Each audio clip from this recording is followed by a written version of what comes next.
Well, good morning, ladies and gentlemen, and welcome to the launch of Offsite for Everyone.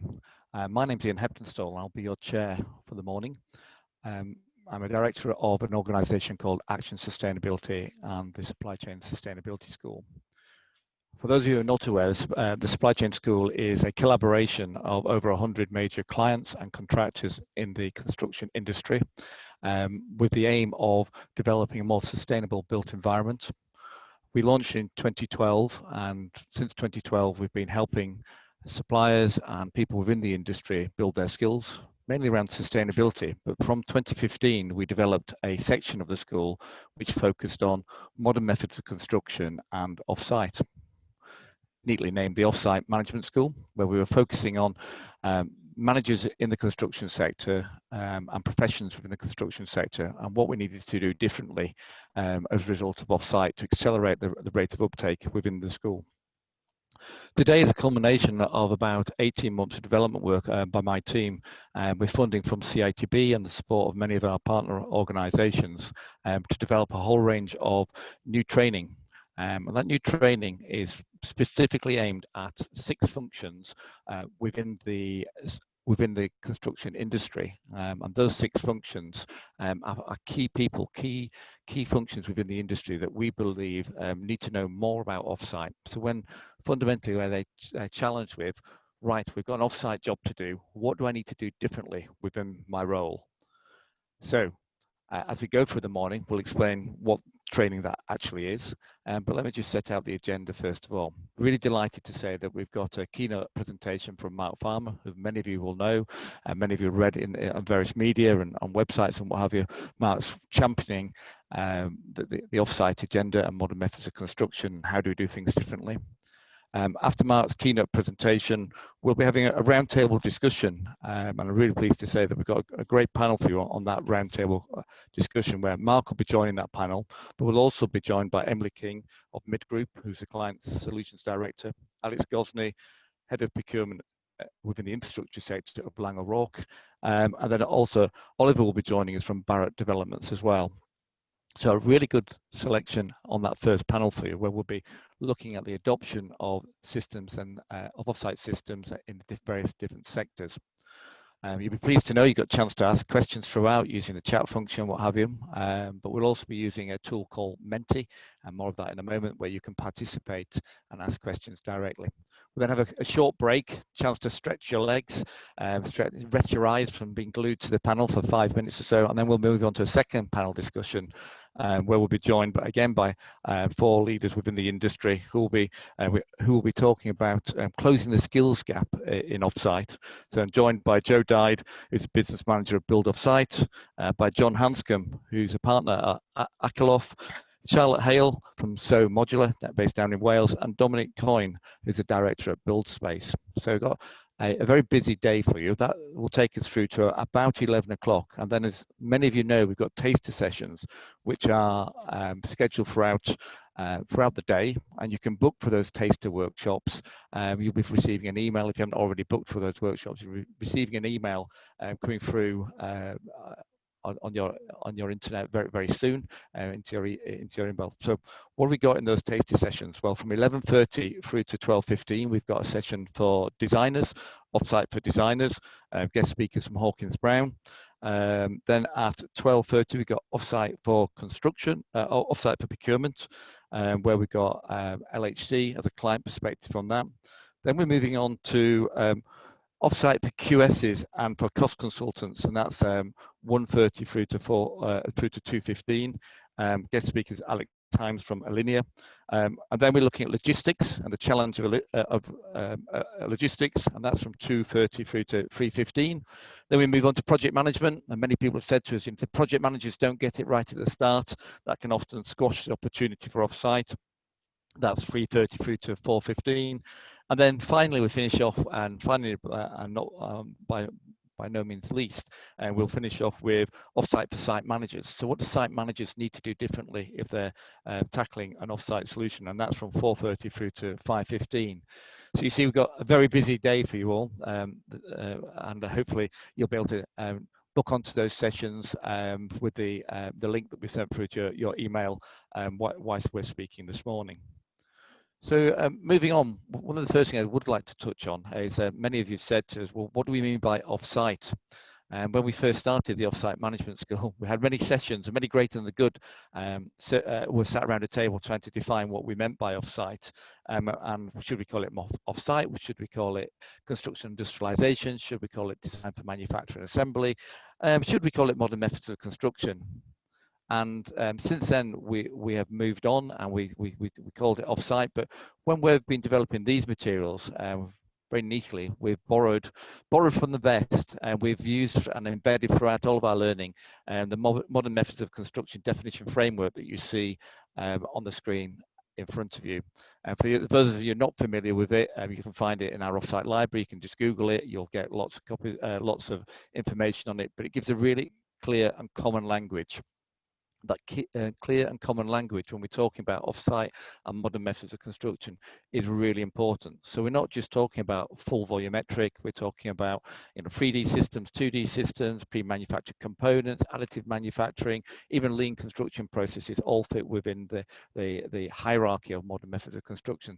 So understanding that and using that common language for me is a really important thing for us to do to overcome one of the key challenges I see within the industry, which is what is the definition? What is that common language where we can speak with colleagues and peers in other industries and we all be very clear what we're actually talking about? Before we move on, I'd like to now ask you all to pick up your phones, which is a strange thing to do in a conference, and go to www.menti.com, M-E-N-T-I, menti.com. We're going to be using this throughout the morning to allow you as our audience to participate in the session. And once you've typed in and gone on your mobile phones to menti.com, very quickly just type in that code that you see there. That's 37 40 76 5, and then press the submit button. That will take you through. Then just very quickly, which statement best reflects your knowledge of offsite? No right or wrong answers here, just giving ourselves and the panelists today a good idea of who's in the room, well, the virtual room, and getting an idea of understanding where we're all sitting. So select the statement which best reflects yourself, and then press submit. I see we have a lot of honest people in the room, which is great. Just getting to grips with the whole subject, which is good. So you should be able to see the answers coming through there. 56 or more of you have voted already. Some of you got no knowledge. That's fine. That's why we're here today. And indeed, the training that we were actually looking to develop was really for people who got very limited knowledge around offsite. So we can give to those 6 key professions, give them what do I need to do differently. So if you're just getting to grips with it, or if you've got no knowledge, I think you'll find the training materials that we're launching today absolutely perfect for yourselves. Moving on to the next slide, got another quick question for you as well, which hopefully will help. So looking at the screen in front of you, never quite sure how quickly everybody's internet updates, but describe the current adoption of offsite across the UK construction sector in one word. So just type in one word into your menti.com. You should now see it's been refreshed. Just wait for my colleague to refresh that for us. And then we can type in one word which best reflects that. So one word which, in your opinion, best describes the current adoption of offsite across the UK construction sector. Slow, fractured, wouldn't disagree with those. Fragmented, poor, patchy. Again, no right or wrong answer. Again, just giving us embryonic. Well done for somebody spelling that correctly. Better schooling than I had, which is good. Encouraging. Yeah, I would go with encouraging. We're seeing over the last 2 years a real movement in what I think is the right direction for us to actually harness all the benefits that we hopefully will be able to get from a result of adopting offsite. Mixed, hesitant, fragmented. Yeah, it'll be interesting when we get onto the panel discussion just to see how in the education sector, the housing sector, the infrastructure sector, if there's any difference in that adoption and that rate of uptake of offsite. Okay, that's given us a little bit of food for thought as panelists, and probably also to Mark, who's our keynote speaker for this morning. So, Mark, without further ado, I'll pass over to Mark Palmer, who's our keynote speaker for this morning, with those thoughts ringing your ears, Mark. Thank you, Ian, and good morning, everyone. It's absolute delight to be able to support Supply Chain School this morning on the launch of this really important initiative, and I'm going to hopefully explain why I think this is an important initiative in terms of the timing of it and what's going on in terms of the bigger picture industry drivers that make this move to offsite even more relevant. So I'm just going to hopefully share my screen. Hopefully you can see that. Yep, we can see that, Mark. Okay. Right. So as I've just said, I'm just going to sort of set the scene for the two panel sessions that are happening during the course of this morning, both in terms of where offsite is happening and also this key issue around the skills gap that we need to plug in relation to understanding how we do offsite, if you like. And I always start at the beginning in this, and I make no apologies for harking back to the report I wrote in 2016, because actually, the 10 symptoms of failure that I talk about in that report are even though they've been covered many times before, are stark reminders as to why our industry has to change. Those symptoms of failure are not accidental. They're the result of deep-seated responses to the conditions in which the industry operates and the environment, particularly the economic environment that the industry operates in. But for me, what underpins all of those 10 particular issues, which I'm not going to go through now, is effectively a growing awareness that the industry has declining structural resiliency. So what do I mean by that? So the term resiliency is about the ability to bounce back. And what's clear is that our industry has shaped itself and structured itself to actually be pretty resilient and to respond, as I say, to very onerous conditions in which it trades and operates, which effectively are all about a sort of boom and bust cycle of discretionary spend from both the private and the public sector that means that we have this highly cyclical economic trend. And the best way to show this resiliency decline is graphically. And what this graph here is showing is a 40-year long run illustration of total construction employment. And as you can see, we employ a lot of people in our industry, over 2.5 million people. It's one of the biggest employers by sector. And what you see here is, of course, the sort of growth and decline in line with economic cycles over the last 40 years. So boom periods, recessionary periods. But what's really telling here is that actually in the last economic cycle, so between the global financial crisis in 2008, 2009, and sort of peak pre-COVID 2019, we actually did not manage to get to our previous peak employment position. And actually before that, we've had declining increases in that total peak employment, as you can see to the left there. But the last cycle was actually a net deficit in terms of our peak employment. And that again is shown here in relation to, if you look at employment as a percentage, and we hover around 7 to 8% ordinarily in terms of where construction employment sits. And I see what I call an asymmetric construction labour cycle happening, which is it's getting shallower and shallower in terms of recovery phase for our industry to grow resources, and it's getting faster and faster to decline and to shed resources. So it's really easy for businesses to contract in a downturn, but it's getting increasingly more difficult for our industry to inflate and to grow in line with economic needs. And every time we have a growth period, it's getting more and more challenging. And that was shown most starkly in relation to post-global financial crisis.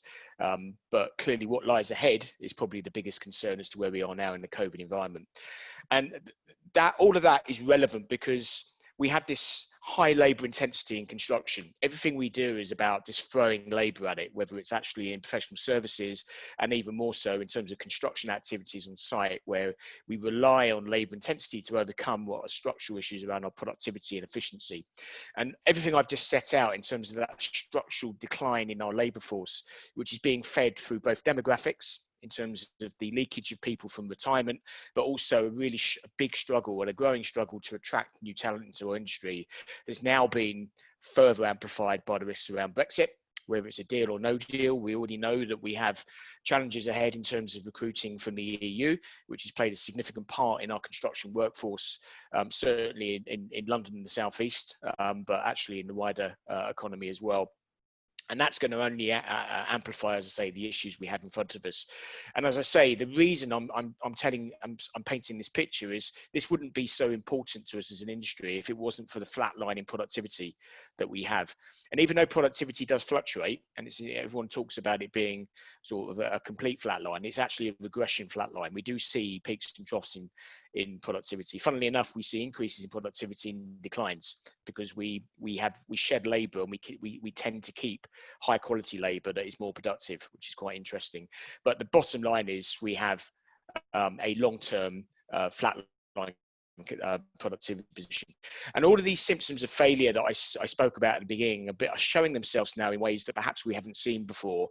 So the fact that these headlines here all relate to the post-global financial crisis period, we're actually in an inflationary boom period, should be really disturbing to the industry. These are headlines of financial failures and distress in a growth period. So the inability of contractors to make money in a growth period should ring alarm bells in our industry in terms of the model not working. We obviously had Carillion, which many thought was a high watermark in terms of the bad news that our industry was going to present, but unfortunately that hasn't shown itself to be the case. We've had a continued litany of poor financial results, declining investor and lending sentiment, and that's even before you get to the world of COVID, which is what we're now in, and obviously is going to further amplify that fragility that we have in our construction model.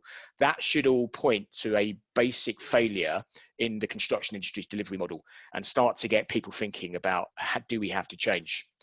And then we also have this growing sense that, particularly in home building, where I spend most of my time, that actually the things we're delivering aren't right. They're fundamentally not right in terms of the ability to deliver quality, the ability to deliver assured outcomes. And if you look at some of the headlines, as I say, particularly in home building, but not exclusively, this is an issue in wider construction delivery as well. These are all real signals that something is going seriously wrong in relation to our ability to use that model that's not actually making much money for the supply chain, but also in doing that, not only is it not making any money, it's not delivering what customers are expecting. So a double whammy there in terms of the issues that our industry is facing. And as I say, an unprecedented combination of symptoms, if you like. And all of this is creating a really dangerous cocktail for our industry. So we have price volatility. So notwithstanding the fact that we have downward tendering at the moment, I'll come on to that in a second. There are actually upward input pressures on the supply chain for all sorts of reasons. We have this whole sense that you can't predict an outcome. So it is a bit of a gamble in terms of the cost, time, and quality outcomes you're going to achieve. We have risk of financial failure and insolvency. And we have this adversarial relationships being perpetuated in our industry around contractual interfaces being king. And on top of all of that, if it wasn't to be made worse, COVID in the last few months has reinforced this fragility in our model. This site labour intensity has shown itself to be a real weak point. So back in March, April time when COVID hit, we went from a complete site shutdown for a short period of time to back to work, realising that back to work wasn't safe from a public health perspective, lots of negative press and media headlines in relation to that, and then to a new normal of working in a socially distant, structured manner that enabled the industry to get on with stuff, but at a markedly different output.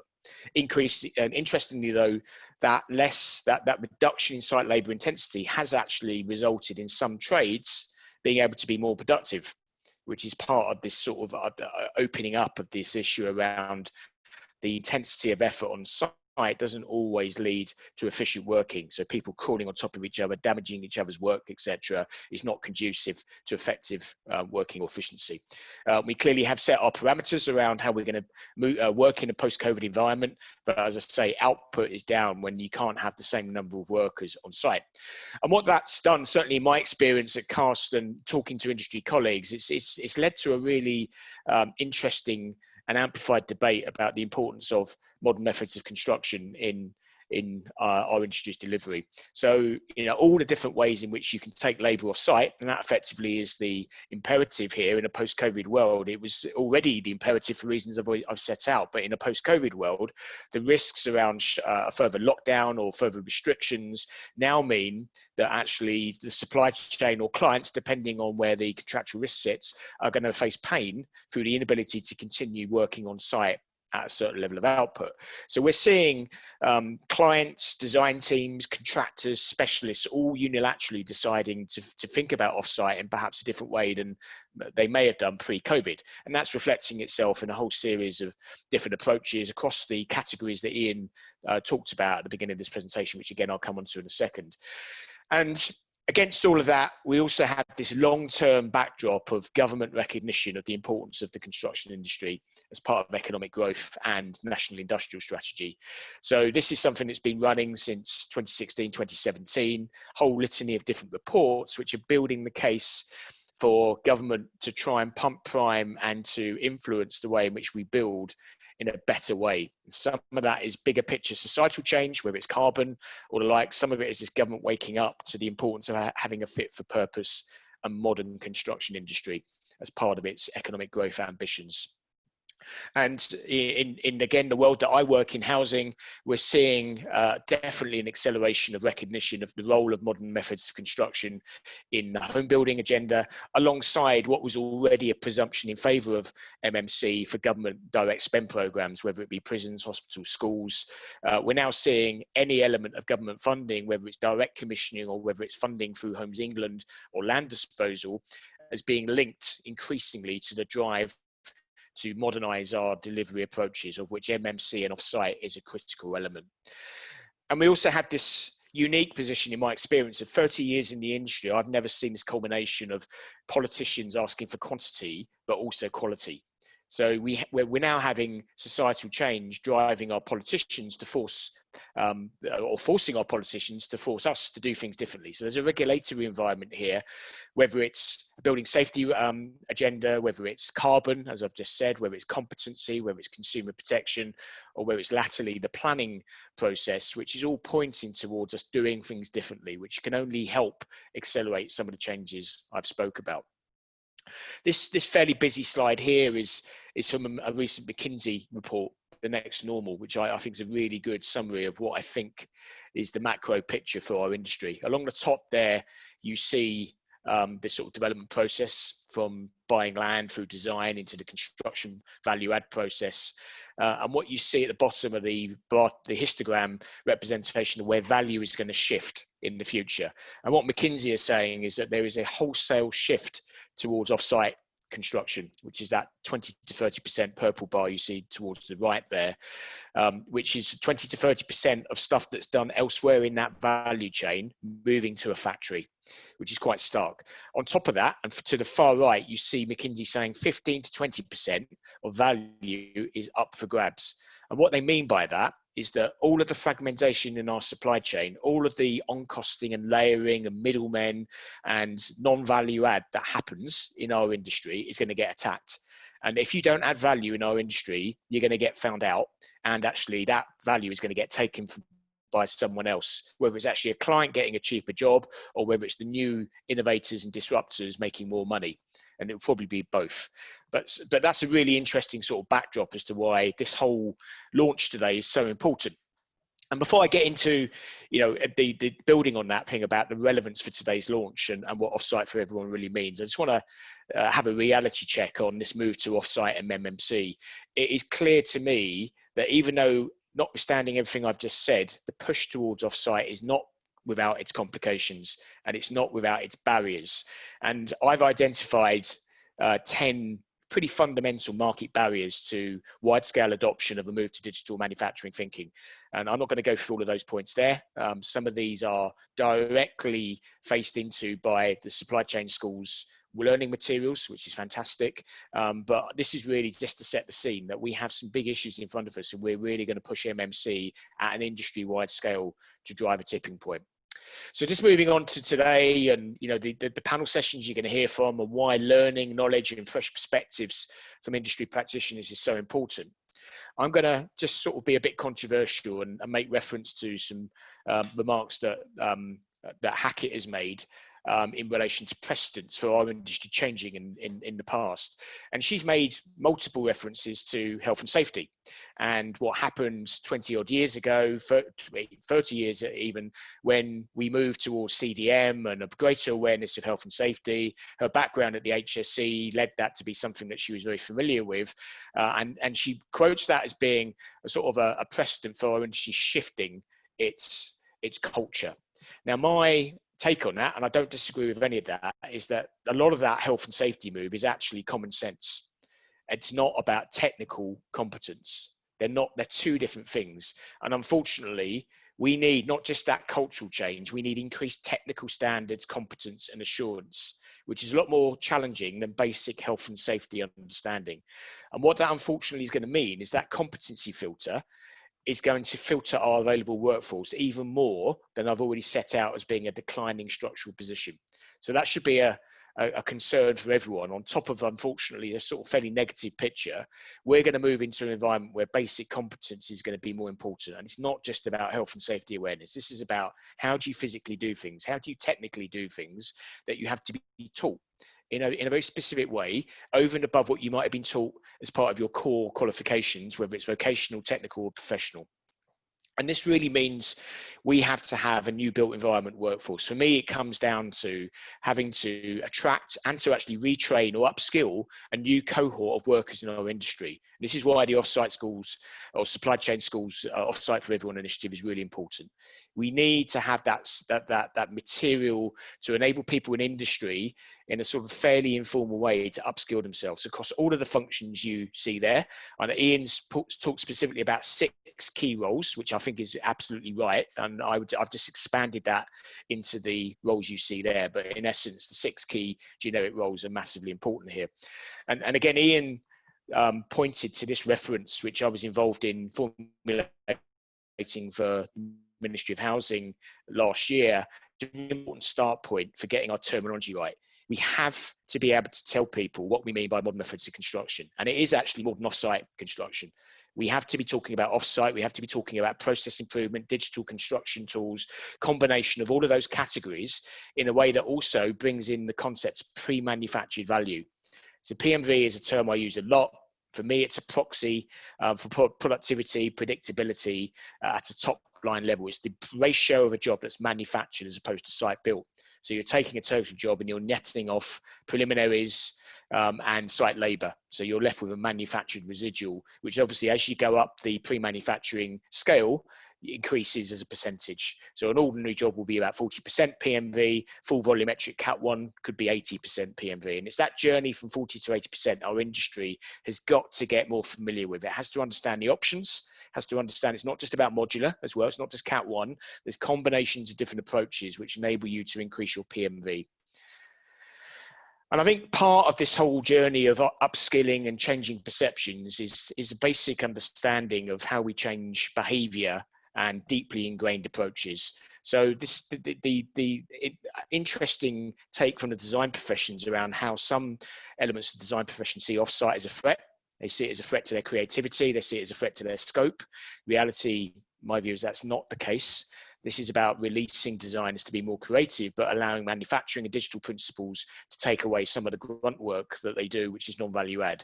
And the move towards different techniques, and I've shown there the Prism tool that my business has been involved with, which is an early stage design configurator. It's fairly rudimentary, but it's an interesting take on changing thinking towards early stage design for manufacture and assembly integration.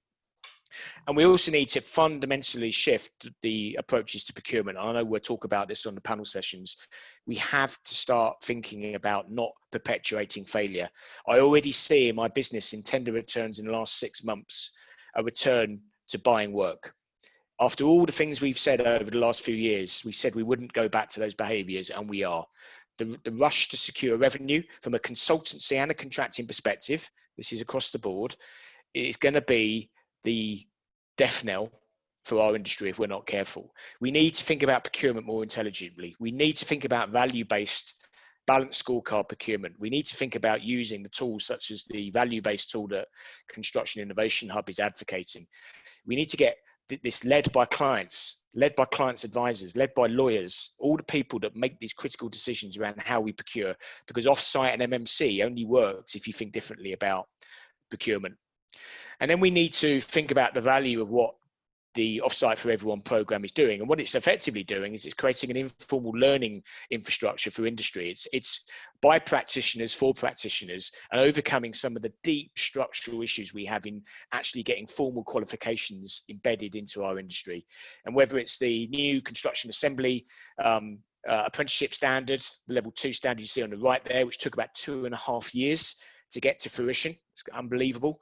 Or whether it's Berkeley having to make up a bespoke training program for its digital apprentices because nothing existed. What actually this initiative is going to do is enable people on an informal basis to upskill using the materials that Supply Chain School is offering. And I think just sort of bringing this to a conclusion and why this is all really important, I keep coming back to this. I just don't get why construction, particularly home building, which is a consumer-facing industry in the truest sense of the word, hasn't got the equivalent of what we see in other industries, whether it's Johnny Ive at Apple or Terence Conran or James Dyson. We don't seem to have a sense of using our brand to drive value. And it's been shown, and you can see on the right there, that if brand strength can lead to economic benefits and financial performance. Our industry seems to be more about just buying land cheap and building cheap and then selling high. And that's not the way that we're going to secure a fit for purpose business, certainly in a world where consumerism is all around us and the media have got their hooks into our industry, particularly home building again. And it's going to be a risk to anyone involved, whether you're a consultant, a contractor, a supplier, a specialist. If you can't deliver what you say you're going to deliver, then somewhere in the media or including social media, you're going to get called out.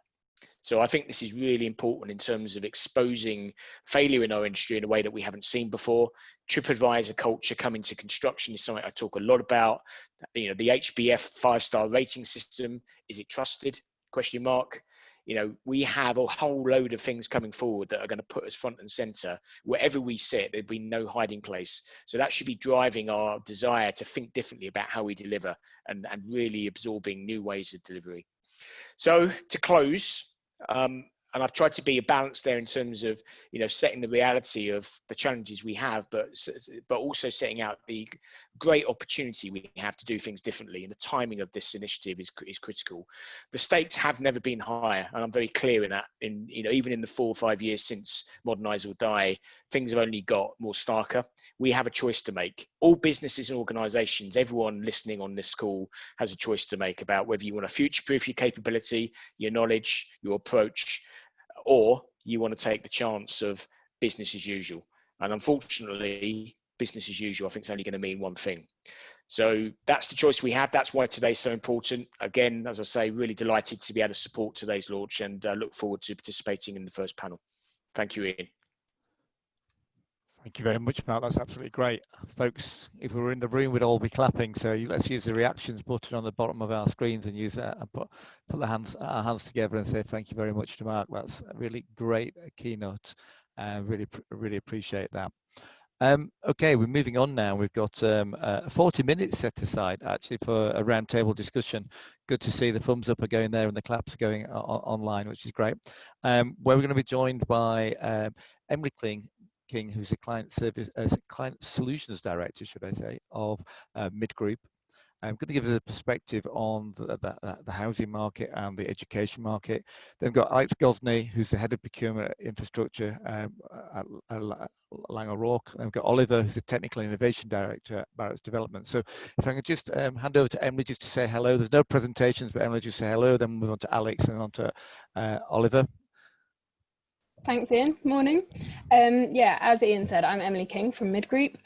We are a relatively new contractor on the market, 6 years old, and we were started by, it's fair to say, a group of people that were a little frustrated for all the reasons Mark's just touched on, in an industry at every stage that was inefficient, right back from design, because if you are not thinking in a different way from construction, you're definitely not thinking in a different way when you're asking the question.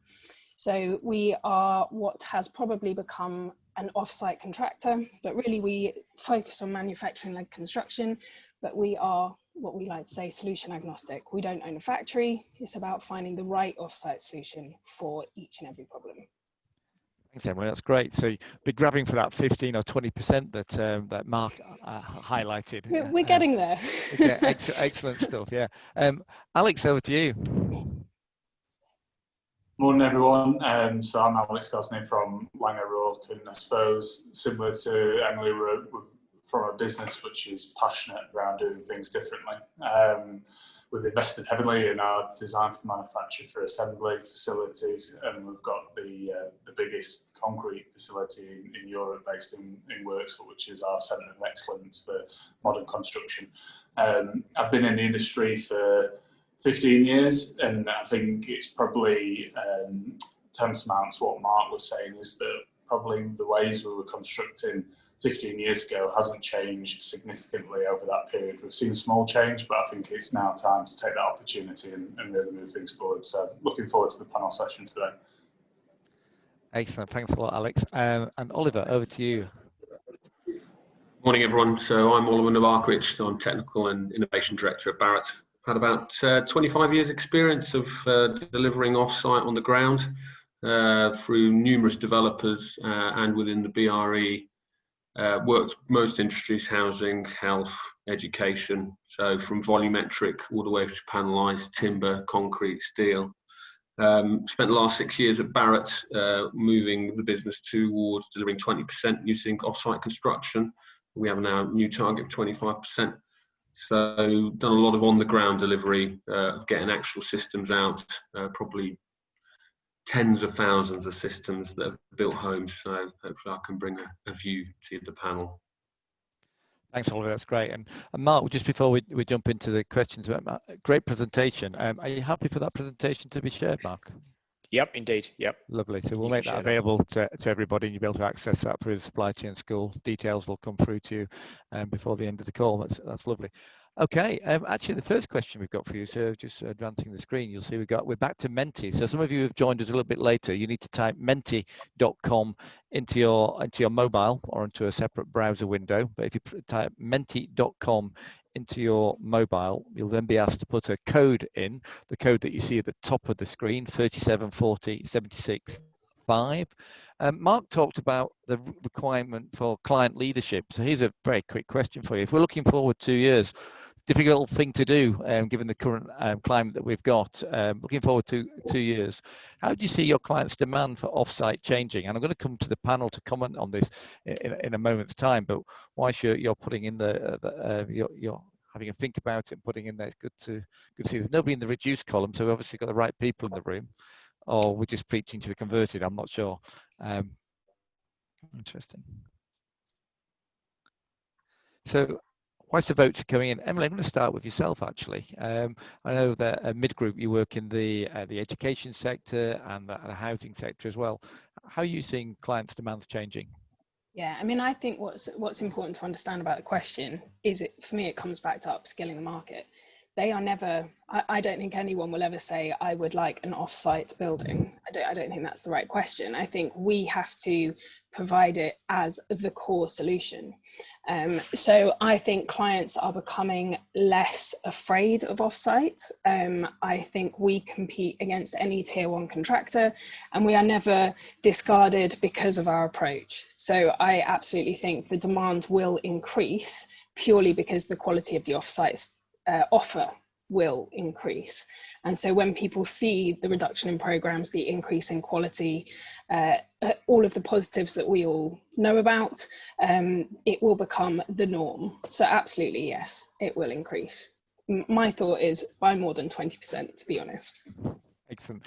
So Emily, do you see any difference between the education market and the housing market? Obviously, Yeah. Education, centralized procurement, and then the housing market, you're in a consumer market. Absolutely. So I think in education, the work that I've done with the DFE, also located their development partner, Construction Innovation Hub, the Department for Education is definitely leading in recognising the benefits of offsite. Now, the early drivers for that were around putting in schools on live sites. So you want to decrease the program, you want to decrease the disruption, and yet it still has to hit the budget, it still has to hit the quality. So to be honest, that was the reason MMC was first looked at. Can we get these more complex sites done in the same time so that schools can still be open in September? So the DFE, the Education Department, is definitely ahead with regards to that. The other advantage they have is a standard specification across the country. So as an offsite supplier, you can understand that specification and ensure that your solution that you're manufacturing meets that specification.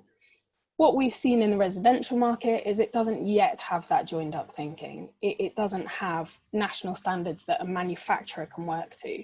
So manufacturers or our supply chain are constantly having to understand each and every procurement route. So every local authority you work with will be slightly different. So it is behind, but I don't think that the clients themselves are adverse to offsite. Thanks, Emily. That's really insightful. Alex, just moving into slightly different sectors. I know Laing O'Rourke, very much an infrastructure-led business and major commercial projects as well. How do you see your clients changing over the next 2 years? I think we're already seeing a marked shift at the moment here. I think the pandemic could potentially offer us an opportunity in this space. I think if we look at our own factory environments, we've definitely found it easier to implement social distancing in the factory, and clients can now potentially see that as a way of de-risking projects. I think if you look public spending, there's a huge volume of projects that are coming to market in the next 5 years, and I think a way of, I suppose, de-risking the programs associated with them is doing things differently in an offsite manner. As a business, we have 2 affiliate businesses, one for Structures Expanded and one for MEP Crown House. And we're also seeing a lot more inquiries coming in from some of our peers in the tier 1 contracting community into our affiliate businesses. So I think we're seeing clients wanting to de-risk major schemes, and I think we're also seeing contractors wanting to de-risk their programs and portfolios who are working for other clients. Excellent. Mark, do you want to comment on as well? I know you've done a lot of work in the housing sector, but much wider than that. You've got a wider role, haven't you? Yeah, but I'll just pick up on the point Emily made, though, about how housing is different to some of the wider sectors that MMC is being pushed in, and it is relevant, and it's something I've referenced recently in a report that I co-authored about 3 weeks ago. We do have this hugely fragmented housing delivery model where, you know, the commissioners of residential development span house builders, niche developers, investors, local authorities, housing associations, you name it.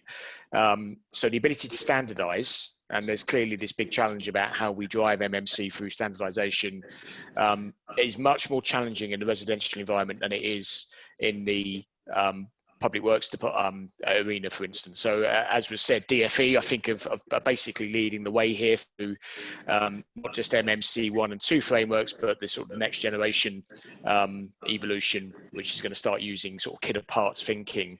That's obviously easy to do when you have one client. When the DFE is saying, this is how we want you to design our schools, and you can use this kit of parts, you can do that. But when you have thousands of different commissioners all doing their different things, that's tricky. And I think it's going to be a really interesting challenge over the next few years to see whether the resi market starts to aggregate and starts to actually align on some standards. And it won't necessarily be the same as the platform design for manufacturing assembly approach that government are using for its own works programs. I think there's a variant on that for housing and for apartments, which is more about understanding the sort of generic commonalities, but also respecting individuals to come up with different solutions in slightly different ways.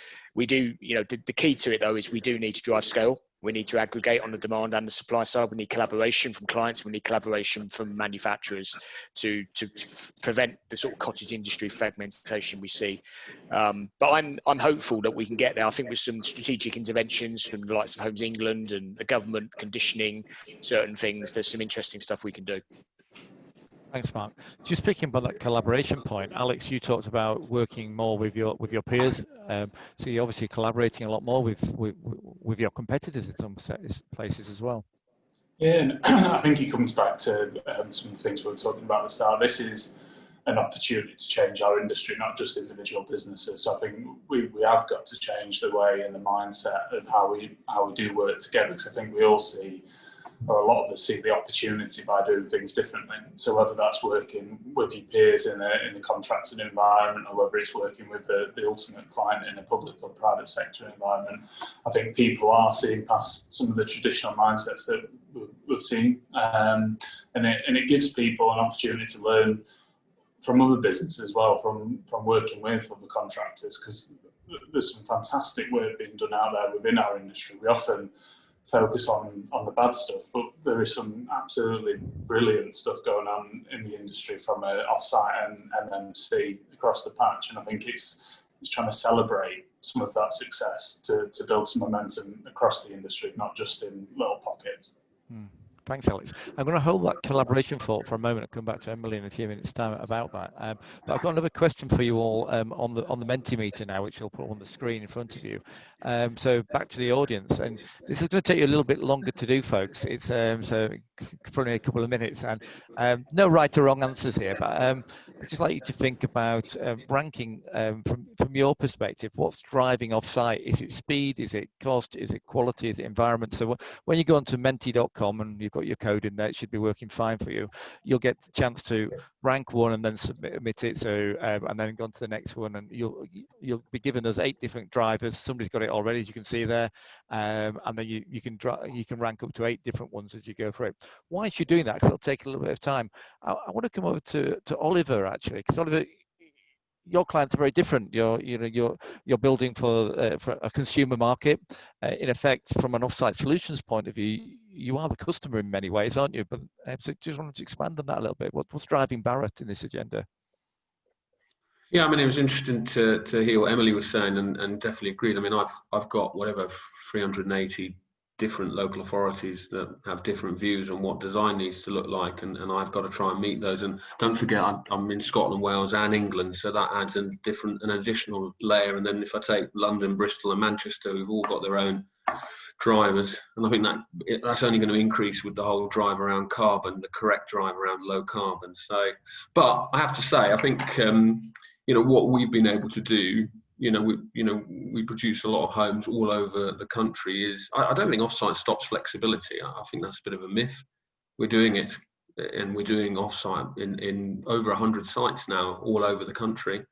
I think what you have to do is understand that Offsite just gives you some constraints, and it, as does traditional, as does any system, and you've just got to work those out. And like any good engineer and architect, you basically design around the constraints to deliver an outcome. I mean, we're a B2C, so we're direct to customers, so very different from probably the people on the panel. We've got to, our customers, and customers want to see some sort of difference and change. But other industries, automotive, have really tackled that quite well in the way they've sort of allowed customers to think they're getting sort of mass customization, but actually there's a lot of standardization in there, and that's probably the journey we're taking. I mean, collaboration wise, I think definitely in the last 25 years, what I've seen is much more collaboration by the big house builders with medium and small house builders. So, projects like AIM-CH, which are worth a view, where industries getting together. I mean, we personally have all of the big house builders coming to our Offsite sites, and we talk to them about our experiences, because like Mark said, we need mass. we need them all to be on board so that these manufacturers can, if you talk to all the manufacturers, the first question they ask is, can you guarantee volume for the next X amount of years? And it's a circular process, because we guarantee volume if some of the things you've ranked here on Offsite are met: speed, cost, quality. It's just you've got to take that into account. So I think for me, Offsite is on the brink of being applied in volume, and in fairness, like I said, we're on 100 sites, and if you look at most of the developers, they're applying one type of Offsite or other. Probably the bigger question is what level of Offsite, and whether it's panelized or volumetric. I think that sometimes that is affected by the constraints of the different systems, especially in residential, probably not so much in other sectors. So sadly, there isn't the silver bullet, the classic, not one shoe fits all.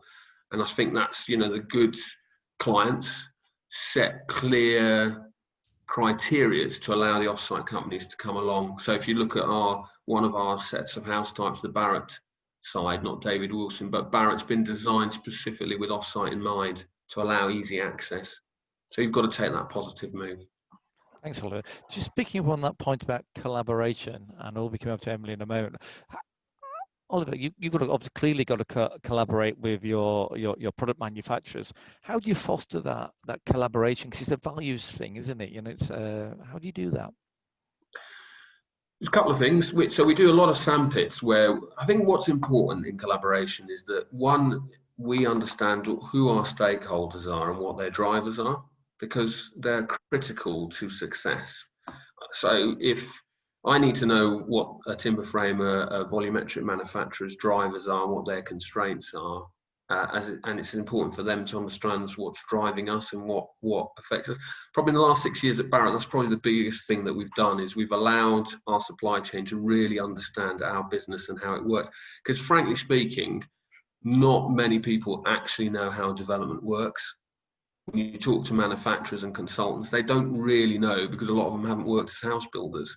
So they don't really understand. And that's probably been our biggest journey, is to explain to them what's driving us. So a classic example would be, you get a volumetric manufacturer, or any manufacturer, I should say, comes and says, I can build a house in a day. And you say, that's great. I don't sell houses that quickly. Because I don't have customers buying every day. I sell one house a week. So it's a bit useless to me to have that, possibly.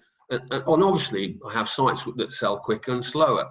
So just that simple explanation, they sort of sit there and go, oh, right. So it's not that we can't still take the benefit of speed, but we have to take it in context of development, not in context of how quickly you can go.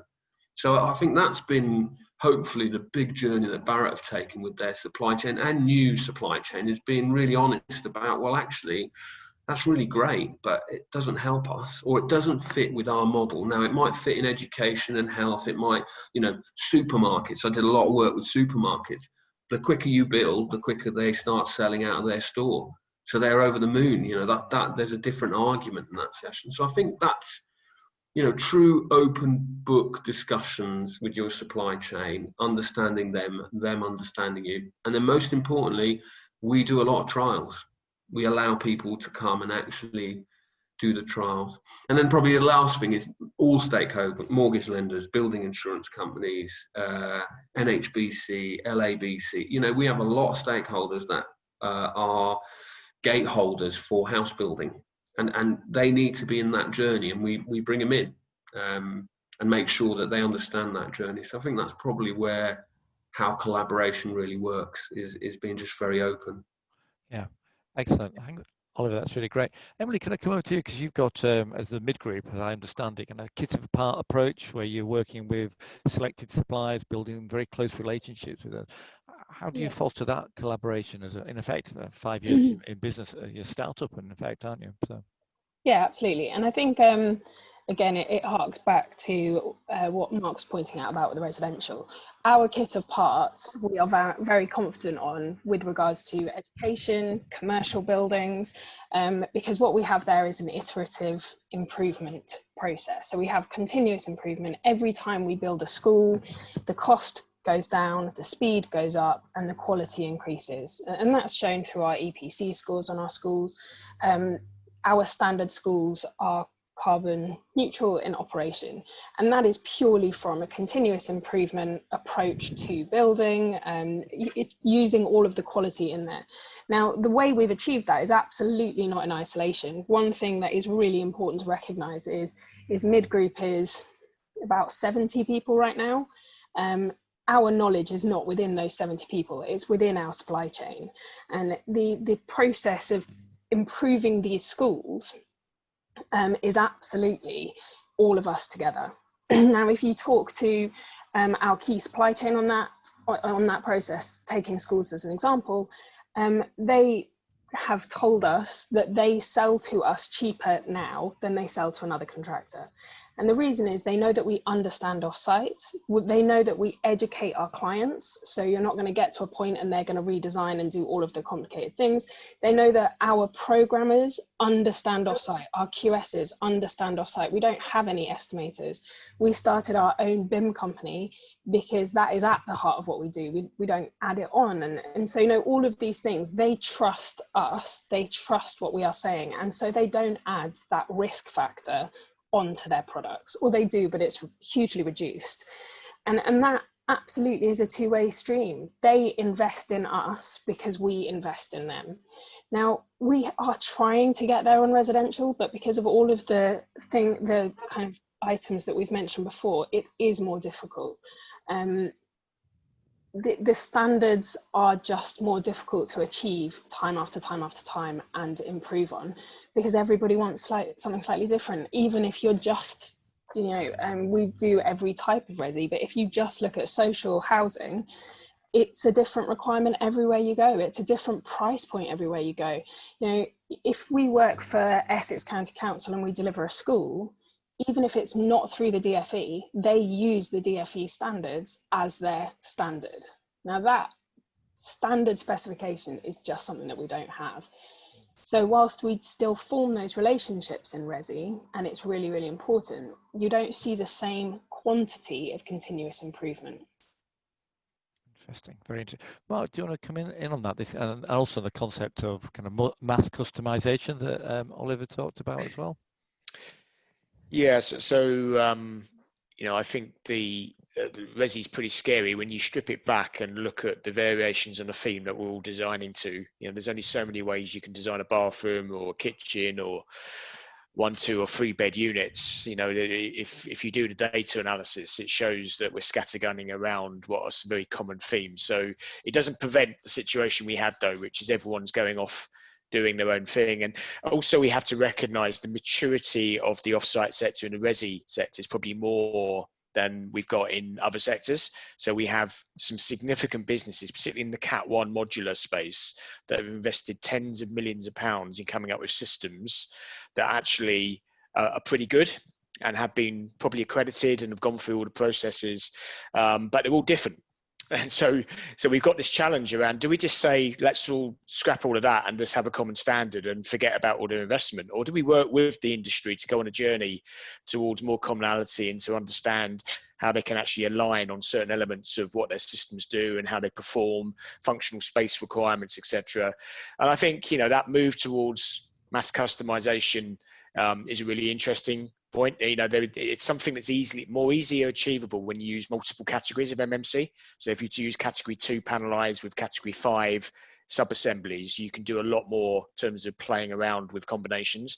But I'm also, having seen a bit of the future, and you know, there's one particular factory that hasn't launched yet, which is a category 1 modular factory, which will effectively be mass customizable, every module that rolls off the production line, because it's using advanced manufacturing and it's CAD-CAM. You know, it's basically code being spat out to a roll forming machine. It doesn't matter what the dimensions are. The components are the same. They're just cut to different lengths, and you can customize every single module to suit, which is hugely interesting because you can maximize your pre-manufactured value. You're reducing the amount of site effort. But you can create some really interesting architecture. So I think, you know, the world of manufacturing is going to change. We'll probably move My guess is we'll move away from big set piece factories to more distributed manufacturing.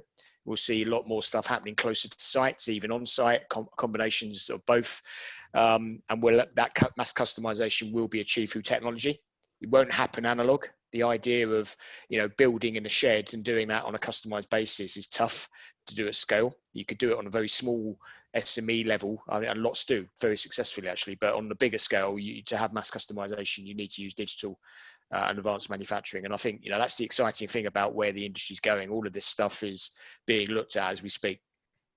Thanks, Mark. We'll just move on. We've got 10 minutes left now with the panel.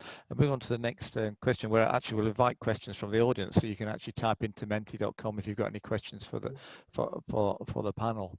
But I would like to go to Alex whilst you're thinking about questions for the panel. And Alex, mass customization, how is that effective in the infrastructure industry, where you're looking at things which are they repeatable?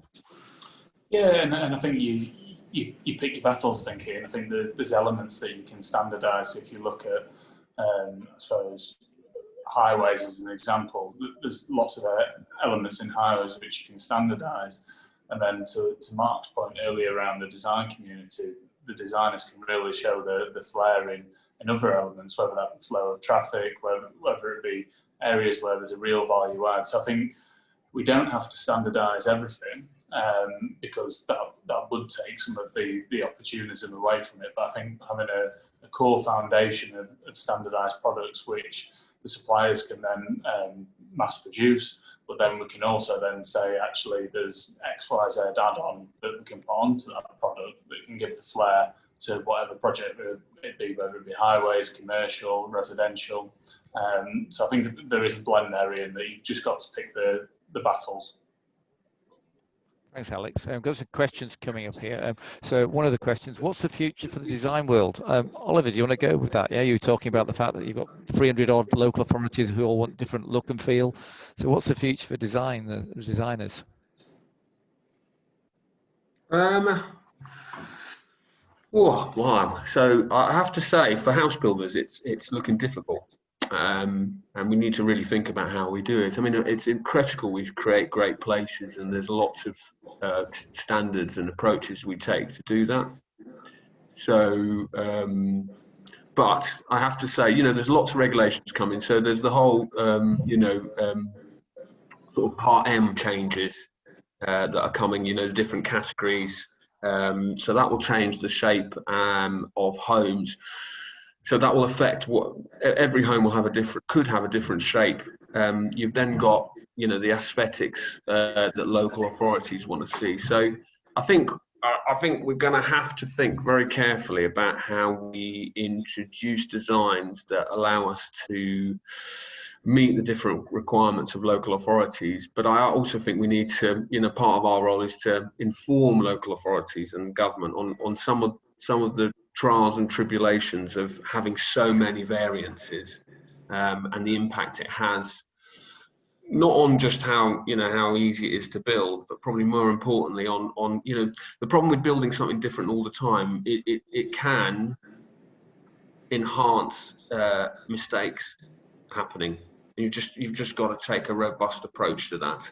So I think the design world is one that, whether it's because of zero carbon, biodiversity, the whole Part M and approach is just going to be an interesting one that, we're currently looking at, in a lot of detail on how to use, not standardized, but, maybe mass customized designs to meet all those needs.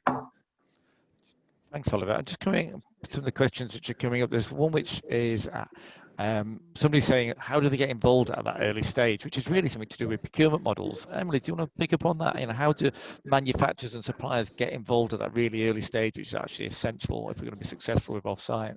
I mean, I think a lot of what we do is about relationships, communication. We are called mid-group contracting and consulting, and I think there is a point that says when we say consulting, we're not going to try and take over the consulting world, but ask us questions. We do a lot of you know, we might talk to someone for a year before they start procuring something, and we are just more than happy to have those conversations. And it's really, really important, because often those conversations will be, actually, you know, it's not for us, but this is what you should do. Or if you start looking at in this direction, these are the savings that you will get. This is the increase in quality that you will get. So there's a whole number. You know, any 1 week, 5 or 10 of the meetings I have, which are regular meetings, are projects that don't yet exist. And it is just about educating the client without being patronizing, but also giving them confidence. So taking them to different sites, explaining what we do. And so I would say the important thing is to get involved pre-procurement. And then the procurement has to be malleable, or, you know, you have to, with procurement, I think the problem we face is that it's difficult to ask for what you want. Now, if you talk to a client, you know, Oliver will have very, very specific needs. Those needs are not, I want it to be made out of brick and cement. So if you help a client talk about what they actually want from their project, what is client value, then you can start to formulate your procurement. Now, unfortunately, I think public sector procurement is not yet there. I think through the Construction Innovation Hub, the MTC, that there's groups of people that are looking at that, and I think it will change, but maybe not fast enough. Yeah, that's great. Alex, I'm going to come over to you, because obviously procurement hat on. Yeah, how do we engage those SME subcontractors? Questions coming up. You know, how best for SME subcontractors to keep up with changing times? You know, how do you do that? How do you keep that flexibility and that outcome-based procurement, which Emily's just talked about? Well, I think in terms of keeping up with the times, I think some of the tools the school's got available on the website, especially in the Offsite arena, is a fantastic place to start. It's a free tool. It can be used for anyone within your organisation, and I think we were discussing earlier, and I think that the uptake in training since the start of the pandemic from the school has been fantastic. So I think that is a really good place to start. In terms of business-to-business relationships, I think it's just that honest trust and transparency that Emily spoke about throughout, to be honest. I think if you can have a conversation early enough in the process to bring some innovation or an idea to a contractor or a client, I think people will listen. I think the challenge sometimes is where people maybe oversell what the solution is or what it can do.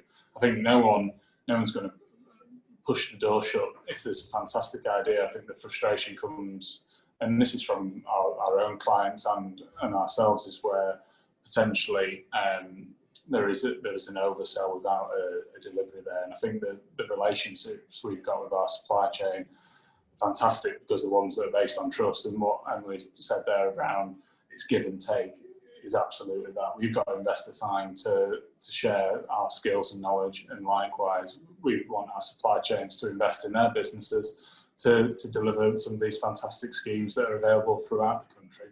And I think hopefully some of the sound bites around Build Back Better that the government's been talking around turns more from a sound bite into some fiscal stimulus for the industry, and that gives us all the opportunity to invest in our own businesses moving forward. Thanks, Alex. That's really great. We've just got a couple of minutes left, so what I'm going to do is give the last question back to Mark to really summarise what we've got. But Mark, it's a bit of a cheeky question. This one has just come up and said, is the problem the QS? The honest answer is yes, in many instances, not always. I don't want to overgeneralise, but I can say this because I am trained as a QS, albeit I don't do much QSing anymore. But you know, I know from the origins of where the debate goes around commercials that one of the forks in the road is that early assessment by a QS whose budget might be under pressure, that thinks about offsite, probably starts with not understanding how you estimate the cost of it properly, how you evaluate the total financial impact, including the cost of money on time. So the speed profile of cash flow for both developer, but also for things like main contractor preliminaries and site supervisory elements. And again, that's why your initiative is so important, because you know it's actually been contributed to by QS practices, including my own business and the Linear and others that have actually understood this. And, you know, there is a progressive element of the QS profession that wants to make this work, wants to get that understanding, the commercial principles ingrained in their people. And if we can get more people thinking like that, then we can increase the uptake, because the worst thing in the world is to have an early conversation between a client, the QS and the project manager.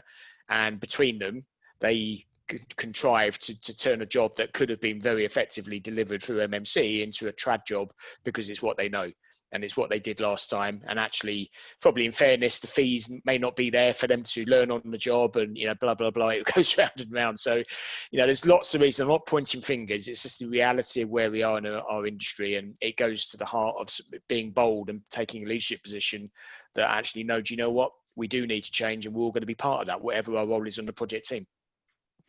Excellent, Mark. That's really great. So a big thank you to our panel. Our time is up, but I've taken away from that some really key points around the need for collaboration, the need for flexibility, the need for different business models and procurement, which goes with that. But overridingly, the concept from manufacturing, the voice of the customer, understanding what your customer actually wants. And Emily articulated that really well in terms of, you know, what does Oliver require as a house builder? And I think that's really, really important for us to be able to listen to our customers and start those conversations is very, very important indeed. So let's put our hands together, our virtual hands, using those reaction buttons, and thank Mark, thank Alex, thank Oliver, and thank Emily. And there's been so many questions which have been coming up that I'll make a commitment from our side. We have got we do a number of what we call lunch and learn sessions, and what I'd like to do in the Offsite School going forward is to be running on a monthly basis, or even more often, these kind of Q&A panels over lunchtime, where we bring together panels of experts to answer some of the multitude of questions that I see coming out. So watch this space, and we'll make sure that we answer all of these questions during those offsite panels that we will do over the next well, in the lead up to Christmas. Yeah. So once again, thank you very much. What we're going to do now is we're going to have a 5-minute break. Time to rest your eyes, but immediately we'd like to see you back here at 10:15, please. So go make yourself a cup of tea, have a comfort break or whatever. But our next panel is going to be looking at the question of skills and how we drive skills and the uptake of skills. So hopefully have you all back in the room, the virtual room that is, at 10:15. And once again, a big thank you to our panel. It was really great. Thank you very much. Thanks, Ian. Thanks, Mark. Thanks, Oliver. Thanks, Alex. Great stuff. Thank you.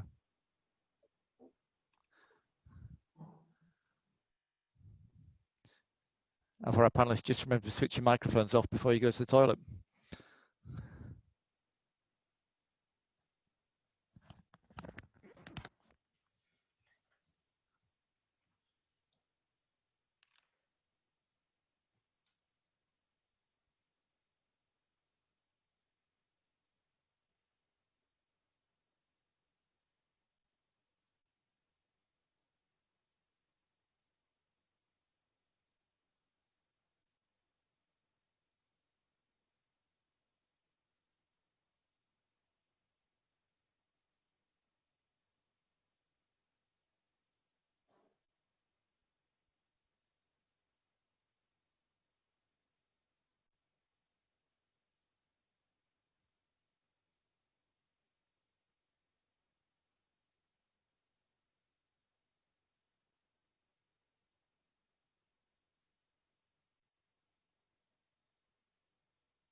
Well, welcome back, everybody. Hopefully that was a quick break.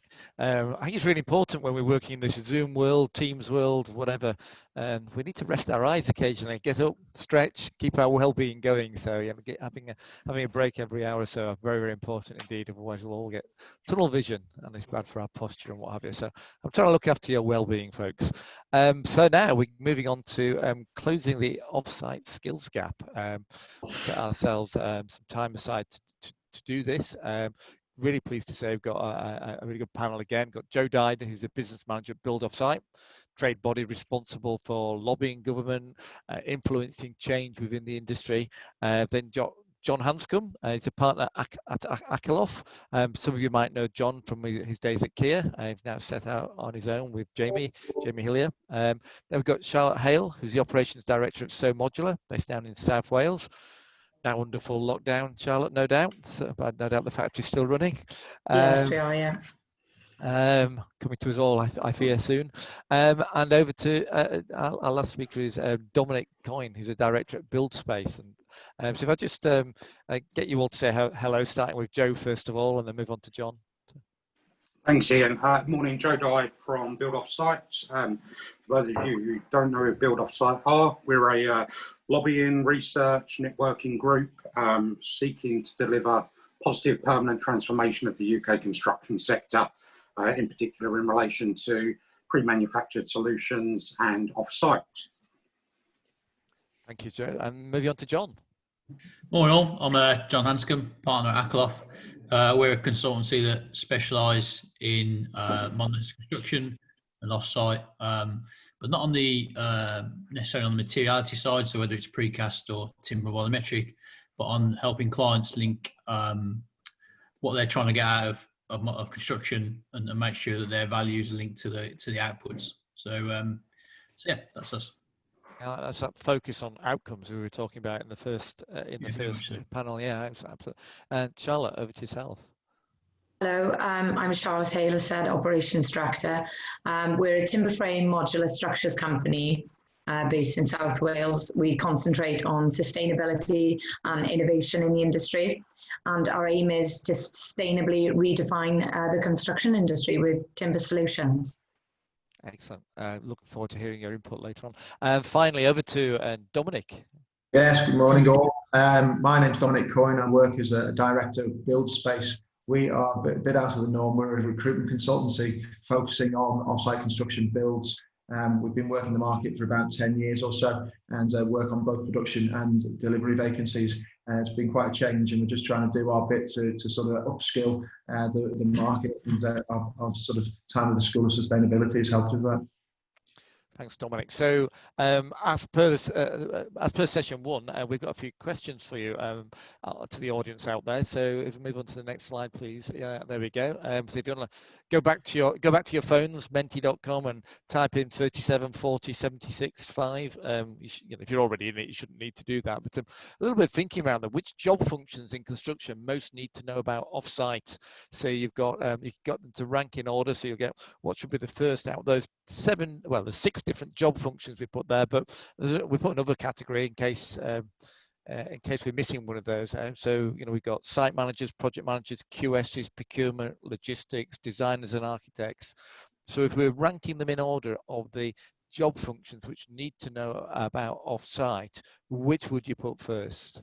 So so it'll take a little while for the various answers to come in, but I'd probably go to Dominic first of all, because I've asked Dominic to join the panel because quite often we forget in the industry about how importantly, where does our labour come from? Where do our professions come from? A lot of the industry relies upon labour agencies and the like. So they need to be part of the solution. So Dominic, from your own perspective, how do you work with people within the industry to upskill them at the moment? Well, it's quite interesting you asked that. I mean, as I say, having been in the market for some time, the sort of the growth of modular build, which is by and large the bulk of our work, has been has been huge in the last 4 or 5 years, especially, and there has been a marked sort of skills gap there that we've been trying to broach. Where is, if we look at your little Menti chart there, where is the biggest push and pull from our clients? Most of it is in delivery, but there are obviously issues in production as well, which are starting to improve. I think where the problem we've had, and the problem that we find with clients, is there are 2 distinct teams and have been historically. So there's been a production team which has been factory based, and a delivery team which has been in the field delivering the job. And it's not often that they communicate and understand how each other's works. And that sort of gap has been hard to bridge, but in recent times, there's been a real push to try and get the delivery guys going the other way, and vice versa, so that sort of ironed out that crease as best we can. Thanks, Dominic. So we're getting some interesting results coming in. John, just coming over to yourself, as somebody with a main contractor background, but now working your own consultancy, and obviously coming across lots of clients, where do you see the sticking points are? And refer back to the Menti slide if you wish, because it's interesting to see what the audience thinks there. Yeah, I think, to be honest, I think it's across the board, and I think in terms of training, it's really important that each discipline or part of the chain understands the other, and so architects understand logistics, and cost consultants understand design, and so on and so forth. I also think as much as you've got functional roles there, I think within the training material there's a lot around social value, collaboration, and change management. And I think they're all really important modules to undertake, because this change is broader than just descriptions, roles, and different forms of construction. So what you're alluding to there is there's a range of soft skills which are required as well as technical skills. Yeah, one only works with the other. Yeah, so that's the kind of the ability to drive change. It's the ability to understand customers and the like. Yeah. Yeah, much so, and link all those with both methodology, but also reducing carbon and all the things that are important to our customers and ourselves as human beings, I suppose. Yeah, excellent. Can I just ask, John, project managers come in fourth on the list there. What do you think about that? Because obviously, if the client has a project manager and they're the first point of contact, could they scupper the deal straight away, or scupper the opportunity for offsite? So I think it's broader than that. I think it's easy to blame other disciplines for failure, and it's really important that all disciplines understand each other. So I'm not sure that project managers are to blame as more than a designer or procurement or quantity surveying, really. We're all in it together. Charlotte, quite different from a manufacturer's point of view, isn't it? Yeah. How do you see the skills need from a manufacturer's perspective? I quite agree with the audience. I think design integration is key. What we're finding is design integration into the shop floor and planning functions is really key. And the majority of production workers have an inability to read construction drawings proficiently and don't have very good IT skills. So whereas the machinery that we install in today is very high tech into our MNC facilities, but the skilled workers do not have the skills in order to succeed in terms of IT, as I said. And in terms of the design to the planning function, there are not enough architects with knowledge in the MNC sector. We recently put an advert out for designers, and we found that there's a lot of designers with good construction knowledge, and then there's a lot of construction professionals with MNC knowledge, but we don't tend to find the two, and that's why we're developing our skills academy to concentrate on that area. Interesting. Talk more about your skills academy, which you just mentioned briefly there, Charlotte. Interesting. So our skills academy will be developed with Neath Talbot College and universities, and it's developed alongside, so we've got a production facility and we'll have classrooms based alongside this academy. So real life examples will be instilled into the academic learning. So a student will see a project from design inception to completion and post-manufacturing testing. And these real-life examples will be involved in nearly every lecture, every class, so students can get full-rounded knowledge and embed it into their learning. Really important for the next generation of people to entering our industry to come out with those skills, isn't it? Yeah. Yes, Joe, can I just pick up on that? Because I know Build Offsite, you've been working with universities, schools of architecture, etc.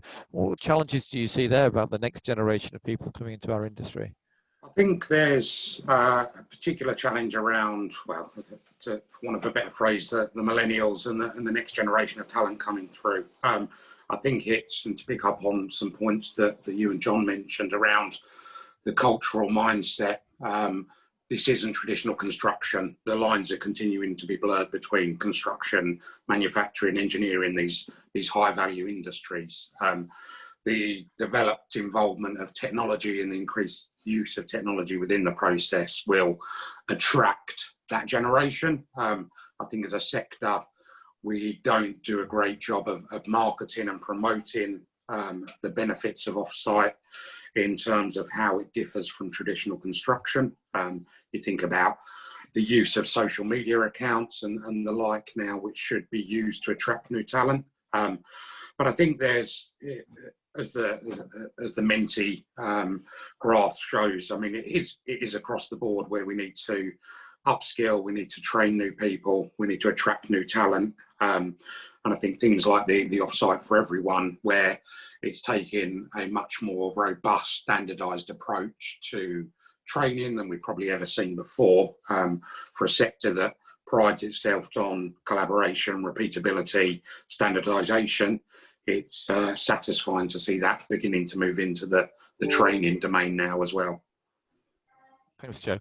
John, just coming back to yourself, we've talked in terms of the next generation of people coming into the industry, that will help with the skills shortage, but we've also talked, and Mark Farmer talked about the skills shortage that we've had even when the industry was booming. We've also got a skills gap as well. What do you understand the difference between the skills shortage and the skills gap? Well, the skills gap really is people going on this journey and making sure that they're up with modern techniques and requirements, and that gap comes from there, and then the shortage is quite simply a lack of resource. I think what's really important, as Joe touched on, is capturing the next set of talent and the millennials, but equally it's around ensuring that we don't lose people from the industry, which historically has happened, particularly around times of recession, and that those in the industry are functioning at the highest possible level. Yeah, thanks, John. So, Charlotte, from your perspective, that balance of skills gap and skills shortage, which do you see as the bigger issue, or are both equally important? I think, yeah, both are equally important. I think that there are hundreds of thousands and near enough 1 million people that are going to retire from the industry within the next 5 to 10 years. And I believe that we need to harness these skills of these personnel leaving the industry and offer lecturing, training opportunities for them to come into our off-site manufacturing facilities and train our younger generations. And yes, that's what I believe we need to do. Yeah, thanks, Charlotte. We've got another question for the audience as we which is coming up on the screen in front of you, which is about this issue about how do we assess the skills of employees and suppliers. So, for example, how do we do a training needs analysis to understand where the skills gaps are? We heard for example, from Charlotte, the need to upskill designers, but also to upskill construction managers as well. But do we have a way of doing that across the industry which is consistent? And if you're a contractor wanting to work with a supplier, how do you know if they've got the skills or not? How do we assess the skills which are in the supply chain to us? And whilst the audience is answering that, Dominic, a question for yourself. You're putting forward candidates to the industry. How do you know that they're any good? Well, yeah, it's a good question again. We have always used guys from tier 1 main contractors on a management level. and moving a guy over from a traditional build school with Morgan Sindel or Galliford Try or Wilmot Dixon or whoever it may be, moving them straight over into offsite construction has at times proved difficult. You know, a guy who's got a major project mentality and a tier one main contractor background in terms of process and procedure doesn't necessarily cross over into offsite straight away with ease, and so we've used the school in recent times and the training modules there to sort of give people a foundation and to help them transition across into the offsite sort of mentality and way of thinking prior to going over. And obviously we've helped develop some modules with you guys, with some of these people to get that content right so that the crossover works well. So yeah, we put people through the training modules before they start with a client of ours in offsite, and we give them what we call the Build Space Offsite Passport, which is basically a sort of it shows that they've been through the 10 modules that we've helped to be part of. That's good. And Charlotte, you were talking about working with the local colleges and universities as well. How do you go about forming those relationships? I think it is about brand awareness and being really live on social media, so your brand is out there, and then we tend to get a lot of people coming to us, and then yeah, basically through brand awareness, I believe it is, and being out there. Yep, excellent. I know there's a lot of construction colleges out there as well, and we've got to work with those construction colleges. I know that an organisation we've been collaborating with, the Construction Scotland Innovation Centre, have had a project called Offsite Ready for upskilling colleges. I think it's really important, and recommend anybody who's wanting to reach out to colleges. Offsite Ready is a good place to start. John, do you see a skills shortage when you're speaking with clients? Does that come out as a blocker to them thinking about offsite solutions? Yeah, very much so. I think as much as on the contractor side and the supply chain side, we worry about our own skills. Client sides, there's definitely a lack of skills and training. And with the government's presumption in favour of offsite, there's a lot of people clamouring to understand what it is. I think some of the challenges we see in there is again people getting pulled to a solution before they've actually worked out what the problem statement is, and that's a really simple thing. But yeah, I'd advocate that whilst not necessarily these modules being aimed at client side, that they undertake them, because the more you understand the opposite side of the solution, then it becomes easy to get value out of it. Yeah, thanks, John. Joe, just thinking about professional bodies, you know, the likes of CIOB, the likes of RICS, the likes of the Chartered Purchasing Supply, the likes of REBA. How are you engaging with such organisations around the offsite and the skills agenda with those organisations? Well, I think it varies really. I think a lot of those organisations, you think about RICS, REBA, have been very much at the table and are aware of offsite and the drive towards offsite. And obviously RICS have been involved around standardisation and warranties with BOPAS and NHBC, amongst others. REBA obviously have worked on the GFMA overlay for the plan of works for the last couple of versions there. I think if you think about skills and how those bodies can assist, so REBA with the architect and design community, there possibly is a lot more that we as a sector and groups such as Build Offsite, the Offsite School and others can do to work closer with those groups to enable a more ingrained and a more kind of natural approach to access to offsite training, offsite knowledge, so on and so forth. I think there's a distinct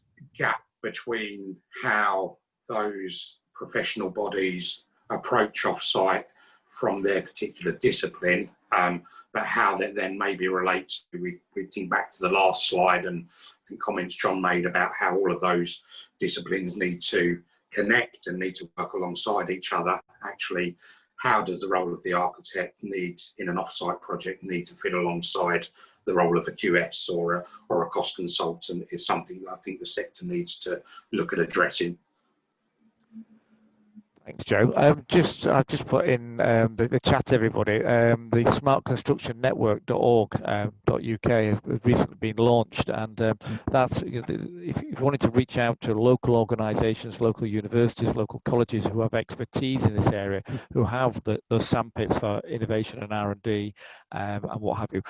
Go and have a look on there. You'll find an interactive map which will enable you to identify the college or the university which is closest to you, which are part of that smart construction network. So that's smartconstructionnetwork.org.uk. Okay, just going back, looking at the Menti screen there, we see that only a couple of you are using the school to assess the skills of your colleagues and also your suppliers. We've got a free training needs analysis in the school around Offsite, so please use that. Just need to register yourself. There's no cost of registering. Become a member of the school by doing that. Again, no cost to become a member.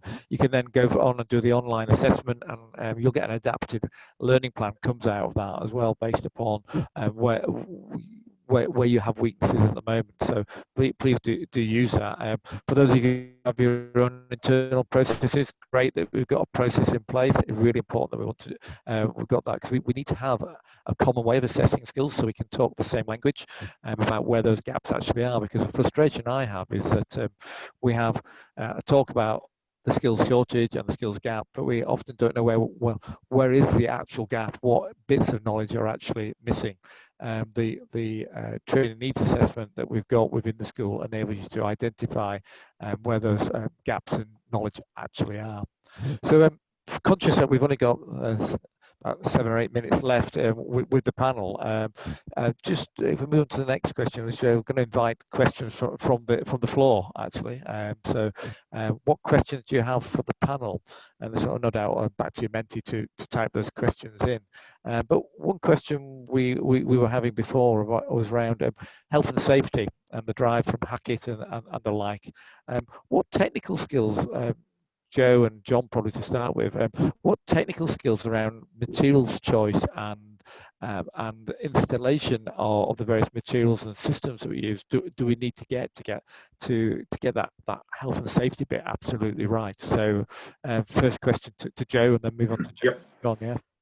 I think, I mean, it's interesting you talk about the products and the materials. I think there's a huge, and thinking back to the last slide, obviously with the majority of people kind of conducting their own in-house kind of assessment and training. I think particularly with SMEs coming to market and trying to drive that innovative culture and the management of the supply chain and support for the supply chain, I think there needs to be, we need to be aware of the standards, regulations, warranty, the awareness around those pieces are embedded in and high up the agenda of all of those in-house training schemes, because as we're seeing, the warranty and regulation and standards landscape is changing regularly, will continue to change, and fantastic that we have new materials, new systems coming to market, but with that brings new regulations, new standards that need to be adhered to, need to be followed. So I think beyond the products and materials, it's the standards that sit behind those and making sure that there's enough training and knowledge around those, and that is across the board. John, from your perspective. Yeah, I think when I joined the industry, if you look at facades, there's a relatively limited palette of materials, and over the last 20 years, that palette has exploded greatly, along with the standards and regulations that they're meant to adhere to. And what you see is a lot of design that throws elements together and it hasn't worked, and that's going in the most horrific way. What Offsite and modular construction enables and leads you to do is become far more predictable in the process you go through, and you move towards product development that is fully tested and fully understood, and that allows you to develop training materials that support that, rather than traditional construction at the moment throws together far too many elements and hopes they work. So yeah, it's two-pronged really. One is what Joe talks about, quality and training, and embedding that in that process, but equally moving to more predictable processes. Thanks, John. There's a question coming up, Charlotte, which is probably best for yourself. What apprenticeship standards are you seeing out there for new employees around Offsite? There are a lot of apprenticeship standards out there, but I believe there is nothing at the minute truly standardized, and that's what we are doing here is with our Skills Academy, is we realize where these gaps are, and we're working together as collaborations with industry partners in order to develop a standard set of standards for apprenticeships. And I believe that we need more off-site academies developed with local manufacturing facilities and colleges, and involving NHBC, LEBC warranty providers in order to develop a true set of standards out there for new employees. And we'd welcome anyone to come down should they have an interest in starting in the industry, and we'll work with them on the new standards and where they want to be in the industry. Thanks for that. Joe, do you want to come in on that one as well? Obviously, and I've been on various site visits around Dudley College and other colleges around the country, which seem to be the future. What do you see as the question come around about we need a set of relevant apprenticeship routes, the ones that are out there currently don't meet MMC needs? What is being developed right now? What do you see? Well, I think you're right. You've touched upon Dudley. There's work happening up in Leeds as well, in the Yorkshire region, and I know the work that was shown at the start. Lang O'Rourke obviously been developing this off-site apprenticeship for logistics operatives. But again, I don't think by any stretch is it across the board. An anecdote from my own my nephew's just started at a technology college doing a PM course. Look at the syllabus, there's absolutely zero on there about offsite and MMC and DFMA. And so it's a very mixed bag, and I think it's got to be from school level up. There needs to be wider awareness and support for offsite methods, techniques, and how we embed that into the curriculum is a challenge that we all face, because yes, there's some great in-house examples, there's some great colleges that are doing some fantastic work, but it's very much in isolation rather than the norm at the moment. John, do you want to take the question where it says, do you see a future where tradespeople are based in a workshop facility or replaced through technology rather than based on site? I think the reality is there'll be a mix. I think automation is coming in every facet of our life, and so that's part of it. But there'll always be a place for people on site. There's always be work to do on site, and skills change. So I think it's a mixed answer really. Yeah, I'd agree with you as well. There's a question to the earlier panel, which I didn't get a chance to read out, which was about the retrofitting agenda. Well, you've got to work out that we've got to insulate so many more homes. If we're going to hit the standards that we require by 2040, 2050 and the like. And it's quite hard to automate the retrofitting of all the Victorian and mid-war housing stock that we have across the UK. And I heard a stat the other day. I don't think traditional trades need to worry because there's not enough of them. So there'll always be a demand for people who've got skills in the current market. Yeah, Charlotte, do you want to come in on that as well? Because clearly, you're investing and automating production. Does that take away from the need for trades on site? Again, I think both we will see a larger emergence of tradespeople in factory floors. There's going to be hundreds, thousands of jobs available in manufacturing facilities, but also there will be the need for on-site tradespeople, whereas those skills might change a little. We'll have maybe specialists in logistics and handling and transport. But yes, there will be both, but I definitely see a larger increase of tradespeople on the shop floor. And I believe this is the way to go because it's a far safer environment, reducing the risk of manual handling and a far safer place to be. Just picking up on the question, in the light of the skills gap and an ageing industry, what training courses are available for CPD of existing staff? Dominic, you're doing this with many of your candidates at the moment through the school. Anything else? Yes. I mean, there's loads of with you guys. It starts from design and works all the way through to final delivery. But I think there is a little bit of interest with CITB and stuff at the moment as well. And I think that you know, if there was a way that we could get adoption from CITB to create an industry-wide standard for offsite construction, that would be a real sort of shot in the arm for the sector. I mean, if we could get some real wider recognition there, then that would really help take things forward. Interesting. CITB co-funded the modules that we're developing, or the developing and launching today. And you're quite right. In total, we've got for offsite and modern methods of construction, we've got 22 CPD accredited modules in total. We're launching 6 today, but we've got the other 16. My maths is good. Are still there, which is great, and they've all been refreshed over the last 6 months as well. So do go to supplychainskill.co.uk. Got my plug in there to access all of those. We've gone through many a conference recently. We're not talking about the B word, but it's come back. So Charlotte, as an operations director, how do you see MMC with a no-deal Brexit in terms of material availability, such as timber? All the COVID took over from Brexit.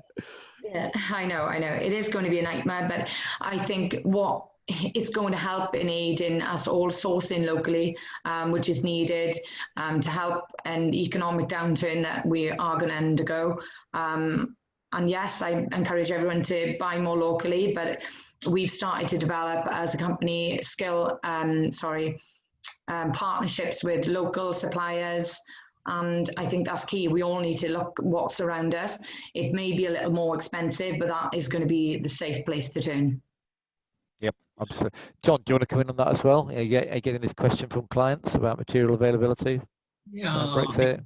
I'd advocate Charlotte's view that the more we can buy locally and across our own supply chains, which gives us security. There'll always be a requirement for imports, but if we can keep those to the necessary, then that's really good for the UK economy. Yeah. Thanks for that, John. Joe, can I come in on this one? Because I know you've done, Build Offsite done a lot of work around warranty and insurance. Yeah. MMC projects covered by NHBC warranty, yeah? And the question there, what's your view around that? You know, what you've got your own BOPAS scheme, I believe, and there's an NHBC as well, yeah? Do you want to just explain a little bit? I mean, obviously BOPAS and NHBC, the warranties have been very much focused on housing, residential projects at the moment. There is potential, and I think there is a need for that to be developed further than the housing sector, and that is conversations that need to take place. In terms of the obviously some of the perceptions of offsite that still exist within the uneducated, maybe around kind of the connotations of prefab and so on and so forth, that we're seeing with the precision manufactured homes that are being built. The vast majority of those going through the BOPAS and HBC scheme will last for a minimum of 60 years, for a minimum of 2 mortgage terms, and if they last 60 years, they're going to last 100 plus years once you get to that phase. So I think it's about, obviously there's been work within Mark Farmer and with BOPAS, NHBC, Premier Guarantee about a standardised unified warranty scheme for the sector. That effort continues, and I think, as Dom alluded to, if we can get those industry-wide standards, that will only help drive the skills, the training, the recruitment that needs to take place to continue to grow the sector. Thanks, Joe. Charlotte, do you want to come in on that? Because you mentioned briefly about the need to engage with insurers. As a modular manufacturer, how do you tackle insurance issues? In terms, we've been involving insurers at early doors. So we're bringing even when we haven't got a project that has started, we just have a design idea, we bring LHBC into our facility and work with them. And I think working with these providers on early doors allows them to be involved, and it stops any quality issues arising and taking its time to come through and their approval process. So involving warranty providers at the earliest stage possible would be my advice. Thanks, Charlotte. I'm just specifically answering one of the questions which is coming up on the panel at the moment. It's saying about the skills gap and the need once once you've chosen your materials and your systems, there needs to be a thorough knowledge and understanding of logistics capability. I would totally agree with that. We've developed CPD modules for logistics managers to try to explain about the differences that they'll need to do in their job about, in essence, moving around larger modules, and you can go on the sample and sample that this afternoon at 2:30 through to 3:15. So there's a offsite for logistics which you can actually go and sample this afternoon. Just another question which has come up. I think John Hanscom, I think you touched on this as well, about specific skills which are transferable from current trades and current professionals. Yeah, so into the new kind of modern methods of construction world, what skills are transferable? I think we need to be really careful that we don't throw out the existing skills in the industry, and because they're manifold and understanding quality and process and logistics and all the things and engineering and what have you, they're really important. So it's not about throwing away the skills that are already in the industry, but it's keeping up with the times and making sure that everything's relevant. Absolutely, yeah. Okay, we've got time just to deal with just one last question. Panel question to you all. So if you were going to recommend the audience to do something regarding upskilling their workforce, what would you recommend? Dominic?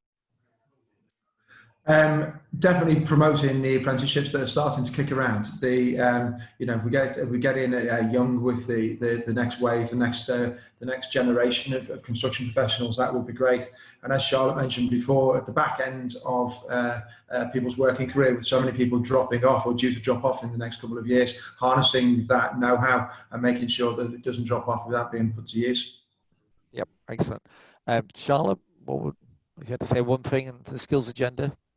I think our planet is the one I'd like to touch on, because I think we need to get all and everyone that we can on courses around zero carbon sustainability, and to ensure that our planet is here for next future generations, not only the construction skills. I second that. I think that's really, really important. Yeah. If you want to go onto the supply chain school, you'll find lots of modules there about understanding about biodiversity, understanding about carbon, how to embody carbon, etc. But also specific things. If you're based in Wales, for example, you'll find e-learning modules which investigate the well-being of future generations. That, for example, what's driving government policymakers as well, and how relevant is that to the industry. Joe, if you're recommending to the audience something to be doing around skills, what would you say? I think it's, and Charlotte mentioned it, I think it's about how, if you're manufacturers, if you've got your own facility, about how you're marketing and branding and attracting local talent, and working with local councils and LEPs to drive jobs in the region, etc. And then I think, just as organisations and as a sector, better knowledge around the resource that's already available, whether that's Offsite Ready or today the Offsite for Everyone launch and the resource that the school have available. I think a lot of what's needed is already out there in the public domain. It's just knowing about it and knowing how to use it. I think you're right, Jack. There is no shortage of knowledge out there. It's about packaging it up and accessing what's actually in the marketplace, isn't there? Yeah. You know, all of our knowledge is freely available. It's been paid for by a combination of CITB co-funding it along with our 100 partners who fund the school every year. And a big thanks for them doing that. That's clients, it's contractors, and it's major tier one suppliers as well, who all see the need to engage. In fact, there was a question on the panel saying, you know, how do main contractors engage with their supply chains to help SMEs understand more about the offsite agenda? Well, this initiative was started by those major contractors coming together, realizing there is a skills gap and a skills shortage within their supply chains around modern methods of construction. And if we and they are going to get better at building housing, infrastructure, and the assets which are all around us, we need to get better skills there. What drives us as an organisation is very similar to what drives Charlotte as an organisation, where our mission is to enable a more sustainable built environment, which is very, very important indeed. What do we mean by sustainability? Well, clearly, it's the environmental impacts of sustainability. It's the reducing those impacts and taking on board the messages about net zero, but also from a biodiversity point, being net positive in actual fact, net gain around biodiversity. But then also in a social arena as well.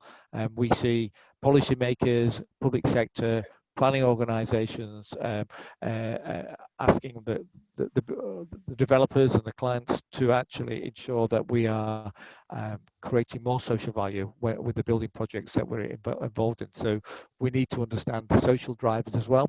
The school can help you around that. But if we're going to get the social and environmental pillars right, we've got to get the economic pillars right. We can't deliver those outcomes. The outcomes we want are greener, more sustainable buildings built more productively. We can only do that by building differently. And that's where we've got to be looking at modern methods of construction. And coming full circle back to Mark's presentation right at the beginning, when we talked about the modern methods of construction hierarchy, and we've got that definitions hierarchy, it is really, really important. We've got the 7 levels of modern methods of construction there for you to look at, and we all consider the full volumetric approach, the level 1 first of all, and that's the thing which sticks in many people's minds. But it's not just about a full modular. We've got so many other systems which are out there, which are panelized systems through to modular components that we might be using, or even just as we move forward and we're looking at how we're going to be using robots or artificial intelligence and using technology to improve the way that we build. But let's not forget as well that we've done a lot of work with organizations like the Lean Construction Institute. By employing lean construction principles in the way that we assemble our modules and the way that we use modern methods of construction, we can drive tremendous benefits as well. So in summary, yes, we want to build a more sustainable world, and to do that we've got to build differently. Supply Chain School is here to help you. You've got this afternoon, and we've got the 6 trial sessions for you to go in, the taster sessions. A big thank you to all of our panel this morning, the 4 panelists now, the 4 panelists before the break. And what we'd like to do is for you to click on the link that you see there, which my colleague will be putting into the chat function, so which is already in the chat function, I see. So you can give us your feedback in terms of this plenary session. But please do join and register for the various sessions that we've got coming up over the rest of the day. We've got a very full agenda for you, starting off with designers, which remember was at the top of the list, which you're saying the profession that we need to know about most. And really great to see that we've got Hawkins Brown joining us for that. Hawkins Brown's been doing a lot of work in this area, trying to work with other design organisations as well to upskill designers and share the knowledge that they have around Offsite, which is great. Then after that, at 12:30, we've got Offsite for procurement. And again, a big issue there. If I ask our members, and we've got about 40,000 members registered with the Supply Chain School, one of the 2 things that stop Offsite and innovative ways of building coming in, I always get told it's the designer's fault, it's the procurer's fault. So I'm sure I know it's greater than just those 2. And I think John mentioned before, we've all got to take responsibility here. But sessions at 11:30, then 12:30 for designers and procurers. Then moving on to 1:30, we've got the sessions for QSs. We've got Alex Hymers from Alinea joining us on that, and Mark's told how Mark Farmer explained to us how CAST have inputted into that, Alinea have inputted into that, RKB have inputted into that as well. So we've got a really good input from the leading cost consultants into the development of those materials. Then at 2:30, answering one of the questions which was coming up before, we have the offsite for logistics and how important that is, and again guest speaker from Rapid Response. Then on to project management, guest speaker from Cooley Construction, that's at 3:30.